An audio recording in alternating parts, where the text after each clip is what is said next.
the battle for GOAT supremacy. What could LeBron do, in your mind, to catch MJ for that GOAT status? He's got to beat him with time. It's got to be a thing where he is still succeeding in his third decade as an NBA player, and the totality of his resume, we just look at it and we go, he just had a better career. Like it's just unassailable. Where Jordan basically peaks from 87 to 98, but takes a year and a half off for baseball. If LeBron is still going, in year 21 and 22, the numbers are just going to be insurmountable at some point from a career standpoint. So I think it'll turn into two different arguments. It'll turn into whose apex was the best and then whose career was the best. But, I think with LeBron, and I look at even some of the stuff I've written over the years and said about him, we've overreacted each way, right? In 2010 and 2011, we overreacted the bad way. It was like, oh, LeBron doesn't have it. He doesn't have what Jordan had. He's never going to make it. And then he wins in 12 and 13. Well, I know I did. You didn't worry about his insides?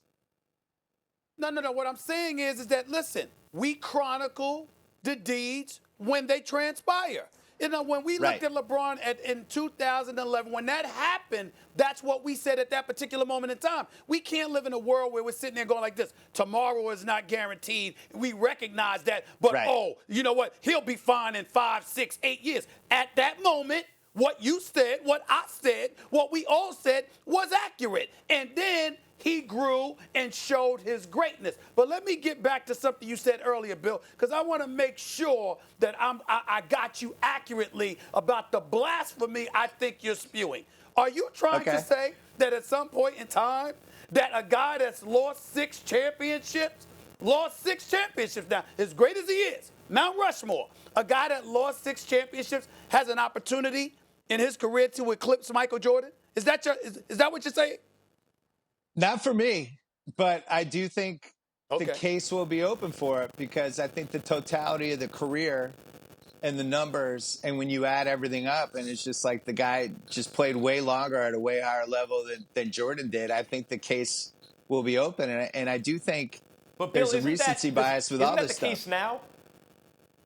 Isn't that the case now? Like, if you had to draft one player to start their career, LeBron is playing like deeper into his career than Kareem did at an MVP level. So already LeBron may have the career argument, but peak is Jordan, and probably that won't, unless LeBron magically gets better, won't change. Yeah, but think about the guy you just brought up, Kareem. Kareem was amazing. Kareem versus LeBron should be an unbelievable argument that there's kind of no answer. It's a draw. Kareem won 6 MVPs in 10 years. Kareem was the finals MVP in 71 and 85. The longevity, he was the best player of the 70s. It wasn't close. He was, leaps and bounds over whoever the next guy was. I don't think you could ever really say that with LeBron. And I think, the most important thing LeBron's had during the course of his career is he's always had this carrot to chase. You go early, it's the Pistons and then the Celtics. And then Kobe, who's better, him or Kobe? He finally gets to Miami. He becomes America's villain. He's got to flip that narrative. They win a couple titles. And then it's like, I'm going to go back to Cleveland. But as he goes back to Cleveland, here come the Warriors. And the Warriors become America's team. And now he's got to beat them. And now even going into this season, now it's like, oh, my God, Kawhi's at the Clippers. He has these different carrots that Jordan, I honestly think that was the biggest reason he retired in 93. He'd vanquished everybody. And then it was the same reason he was okay with leaving in 98. There was nobody to beat. There was nobody coming. Kobe was still 4 or 5 years away. So I think that's the biggest advantage LeBron has over him, other than the modern technology and all the advancements we have in hyperbaric chambers and better sneakers and dieting and sleep and all that stuff. He always has the carrot. There's always this next challenger coming. And honestly, that was a great thing for Ali in the 70s.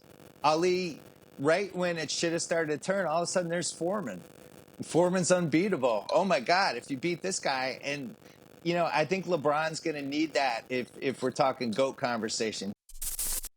Thanks for watching ESPN on YouTube. For live streaming sports and premium content, subscribe to ESPN+.